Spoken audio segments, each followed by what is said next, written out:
पनवेल में 5 दिसंबर से प्रारंभ हुए हनुमत कथा महोत्सव का भक्तों की आस्था श्रद्धा के बीच समापन हो गया। पंडित मोहन जोशी के नेतृत्व में सत्य संस्कृति चैरिटेबल ट्रस्ट द्वारा आयोजित इस कथा महोत्सव का 7वां दिन भक्ति में सराबोर करने वाला रहा। वृंदावन से पधारे कथा व्यास पंडित राम स्नेही मिश्र ने ऐसे मनमोहक अंदाज में श्री हनुमंत कथा का रसपान कराया कि भक्त और श्रद्धालु आस्था के रंग में सराबोर हो गए।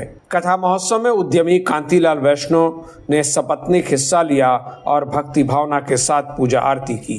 वहीं पनवेल मनपा के पूर्व नेता प्रतिपक्ष प्रीतम मात्रे ने भी भेंट दिया और श्री हनुमान जी की कथा का रसपान किया। राम नाम सुख धाम भजले, राम नाम सुख धाम भजले, राम नाम सुख धाम।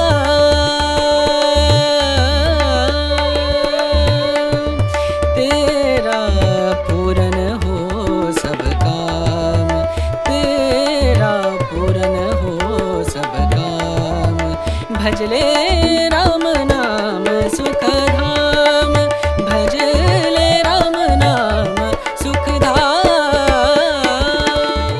7 दिनों के हनुमंत कथा महोत्सव में भक्तों और श्रद्धालुओं की अपार उपस्थिति और श्रद्धा देखने को मिली।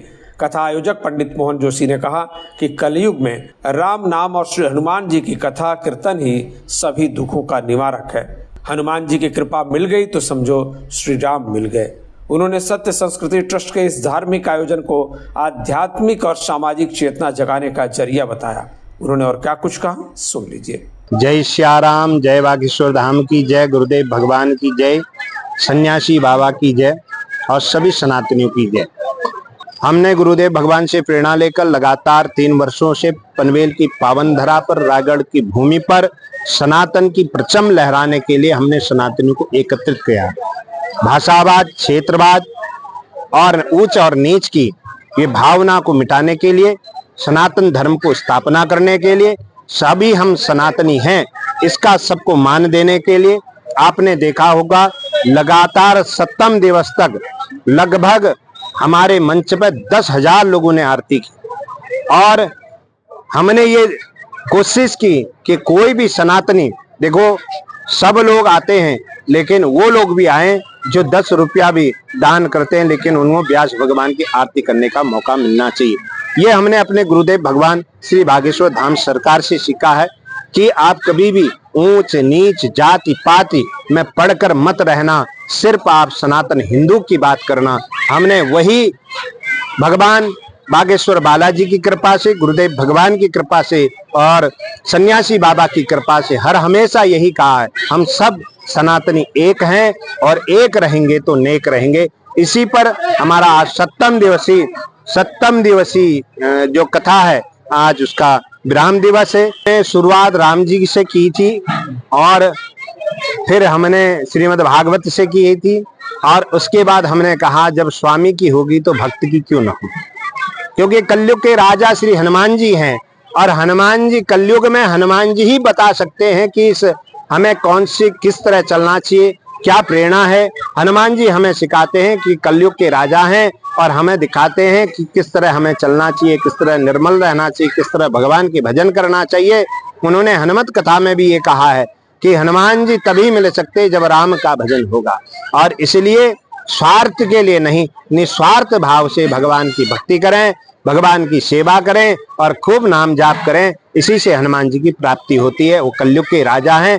इसी तरह एक दिन रात्रि में बैठे थे, स्मरण आया कि हमने सब तो कथा करवाई सत्य संस्कृति चैरिटेबल ट्रस्ट ने, सभी सनातनियों ने मिलकर, लेकिन कलयुग के राजा जो हैं उनकी कथा नहीं हुई। तो ऐसा मन में स्मरण होकर सभी सनातनी प्रेमियों से हमने ये कहा कि हम इस बार हनुमान जी के 5 लाख से ज्यादा आहुतियों के साथ यज्ञ मंडप में प्रवेश करेंगे। अभी लगभग आज तक 7 लाख आहुतियां जो है यज्ञ मंडप में हमने की हैं और आज 7वां दिवस है, आज विराम दिवस है, कल इसकी पूर्णाहुति होगी।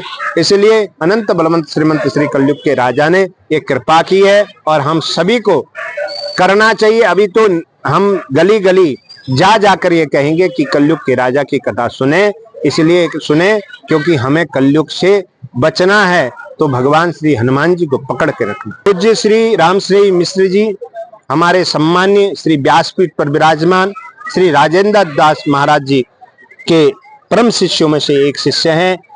हम जिस प्रकार श्री परम पूज्य राजेंद्र दास जी महाराज जी को सुनते थे, उनकी प्रेरणा से आज लगता है कि स्वयं गद्दी पर बैठकर वही सुना रहे हैं। उनका ही बोलना, उनकी तरह बात करना और उनके तरह निर्मल भाव से, संत भाव से जो यहाँ पर वो कथा सुनाते हैं, अतुल्य।